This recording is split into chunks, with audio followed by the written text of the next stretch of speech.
una buena mamá, pues no estaríamos aquí, haciendo filas por horas. Hubieras molestado en llamarme.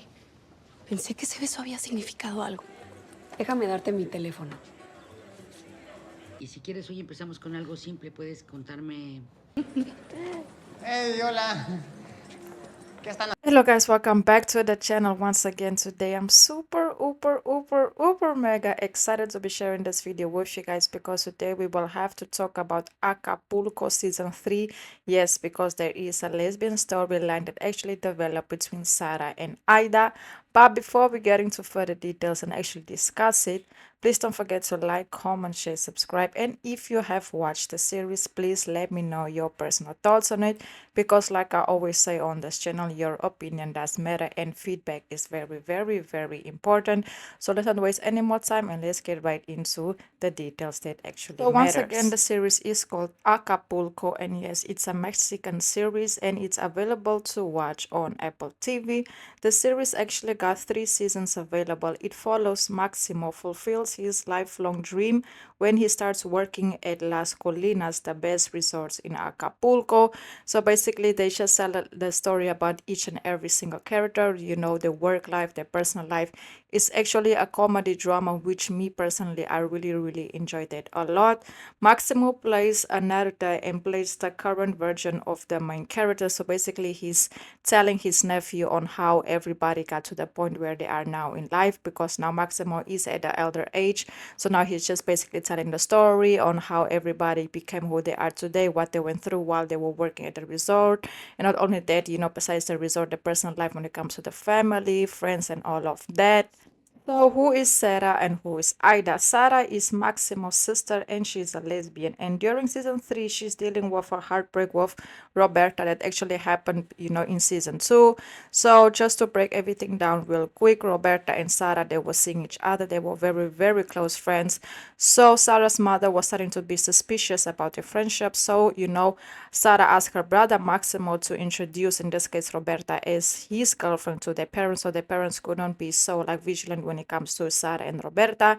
So that was going well for a while until, you know, things didn't go as planned. And at this point, you can actually say that Roberta's parents saw the letters and she have decided to escape, you know, to her aunt's house so that she can get away from it, because she knew her parents would never accept her in Sarah's situation. So Roberta actually ends up asking, you know, in this case for Sara to join her, and Sara was basically considering going with her as well, because she didn't want to lose Roberta, and since everything at home wasn't going well because her mom didn't accept her for who she actually is and what she likes. You know, our brother's always working busy, so she was also feeling alone. So the only person that she feels close to, in this case Roberta, she didn't want to lose, so she was actually willing to go with her. And it actually came to a point that she almost did, but at the end she have decided to not go. Her mom came to her while she was on basically going on the bus with Roberta to leave town, and her mother basically apologized. They made things up, and it looked like at that point, you know, everything was going good. So now Roberta is left, Sara is heartbroken, and here comes, you know, season 3 into picture. And then we have Aida. Aida, on the other hand, is a character that only comes into play during season 3. So she's like a very like well-off girl. Her parents are very rich, very successful, but at the same time she feels very alone. So when she, in this case Sara, they met on Mother's Day, in this case, while they were trying to, you know, get autographers from this very famous group. You know, Sara was, she needed a pen in order for, you know, the people to sign her CD. You know, she was sitting right behind Aida, and basically that's how they, you know, they basically kicked things off. They started to have a conversation, and then, you know, Aida was basically like, how is it like we are here on Mother's Day trying to get, you know, autographers from a band instead of spending time with our parents? And Aida was basically just like, I'm fine being here. But then Sara had to leave because she really wanted to spend, you know, time with her mother, because she was starting to feel guilty to be there and not spending this special day with her mother. So later on, you know, things progressed, and from that point on, they didn't see each other. They had no contact, you know, so they basically just introduced each other to one another. And then later on, they actually bumped into each other in the resort. In this case, you know, they were just having dinner, and, you know, in this case, Aida was very direct towards Sara. Told her, hey, I want to get to know you. We need to go out. Here is my number, and she basically wrote her number down on her arm. And then Sara was like, you know, since we're both here, why don't we just do something right now? So they went to the beach, they opened, a little bit about each other, just had a very, very deep conversation about, life and what they're looking for and what's happening. And then they went for a swim. And after, during the whole swimming situation, they actually end up sharing a kiss. So it was a very, very good moment for both of them because they really connected romantically. So after that, they have decided to part ways again because, Ida had to go back home. Sarah had to go back to home, to her life as well.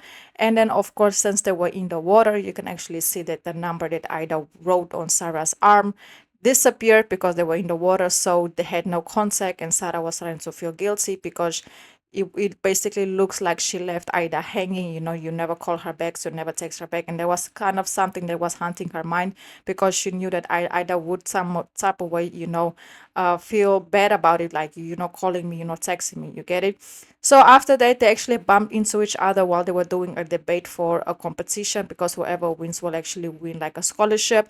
And Ida was actually very, very well known for doing this. And this is something new for Sarah because her stepfather, told her, hey, why don't you take this opportunity to debate this? It can be a good opportunity for you. So that's where they bumped into one another. But, things didn't go as planned because Ida was very direct to Sarah's like, hey, I thought that kiss meant something for you. It looks like it didn't, and she was just very, very, very upset. And Sarah was like, no, it's not what it seems. Let me explain. But at that point, they were during a debate, so Sarah couldn't really say, what actually happened. So after that, you can clearly see that Ida was upset. She didn't want anything to do with Sarah. And Sarah was like, okay, you know what? It is what it is. I know I didn't do it on purpose. I just couldn't get your number correct. Your number rated on my it is what it is. And then from that moment on, they just parted ways once again. They went a good while, try just being apart from one another until, in this case, Sarah's mom actually stepped in and she saw that Sarah was having a lot of difficulties, with this whole situation with Ida. So her mom basically took it into her own hands to go ahead and actually, look out for Ida and explain everything that happened to her. And then, Ida actually went to a party that her parents was organizing for Sarah because she got good grades. And that's when, Ida showed up and basically told Sarah, hey, your mom reached out to me. She explained everything to me. And I'm sorry. And, they just basically made up and basically they had a happy ending. And that's all that matters. The only thing that I will say that I didn't enjoy about the storyline is just I wish they had a little more camera time. I feel like that was needed. I feel like they had a decent amount, but it wasn't enough to actually have a more extended storyline. I don't know if there's gonna be a season 4, but if there is, hopefully we can dive a little bit into more themselves romantically and not only be like something so straightforward and so simple. They will also be nice. Once again, the series is called Acapulco. If you want to follow their storyline, season 3, and if you want to follow Sarah's whole storyline of her coming out and all that, going through everything she went through to get to this point, I will highly recommend you guys to start watching from season 2 or season 1, also maybe at the end of that. So yes, guys, that's basically it. Let me know your thoughts down below in the comments, and the series is available once again to watch on Apple TV. I really hope you all have enjoyed this video. Please don't forget to like, comment, share, subscribe.